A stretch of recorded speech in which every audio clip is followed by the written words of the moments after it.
காயங்கள், யாருக்கு காரணமில்லாத காயங்கள், யாருக்கு காரணமில்லாத காயங்கள், யாருக்கு ரத்தம் கலங்கின கண்கள், யாருக்கு ரத்தம் கலங்கின கண்கள், மதுபானம் இருக்கும் இடத்திலே மதுபானம் இருக்கிற இடத்திலே தங்கி தரிப்பவர்களுக்கும் தங்கி தவிக்கிறதுக்கும் கலப்புள்ள சாராயத்தை கலப்புள்ள சாராயத்தை நாடுகிறவர்களுக்கு தானே நாடுகிறதானுக்கு மதுபானம் ரத்த வர்ணமாய் இருந்து பாத்திரத்தில் பளபளப்பாய் தோன்றும் போது பாத்திரத்தில் பளபளப்பாய் தோன்றும் போது நீ அதை பாராதே அது மெதுவாய் இறங்கும் முடிவிலே அது பாம்பை போல் கடிக்கும் விரியனை போல தீண்டும் உன் கண்கள் பரஸ்திரீகளை நோக்கும் உன் உள்ளம் தாறுமாறாகவே பேசும் நீ நடுக்கடலிலே சைரக்கணக்கள் போல இருப்பாய் பாயமர கட்டிலே பத்திருக்கிற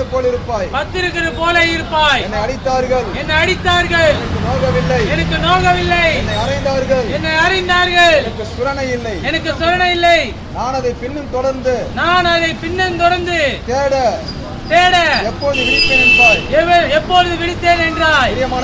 பிரியமானவர்களே, மதுபானம் என்பது உயிரை கொல்லும் விஷமானது.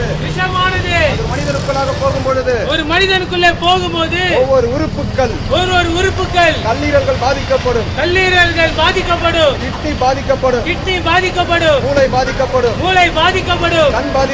கண் பாதிக்கப்படும் நரம்பு பாதிக்கப்படும் மனிதனுடைய முழு உடலும் பாதிக்கப்பட்டு மரணம் நேரிடும். சகோதரர்களே, உங்களை நம்பி குடும்பங்கள் இருக்கிறது, மனைவி இருக்கிறார்கள், பிள்ளைகள் இருக்கிறார்கள். உங்களுக்கு நிறைய கடமைகள் இருக்கிறது. நம்பி வந்த மனைவிகளை நீங்கள் பெற்றெடுத்த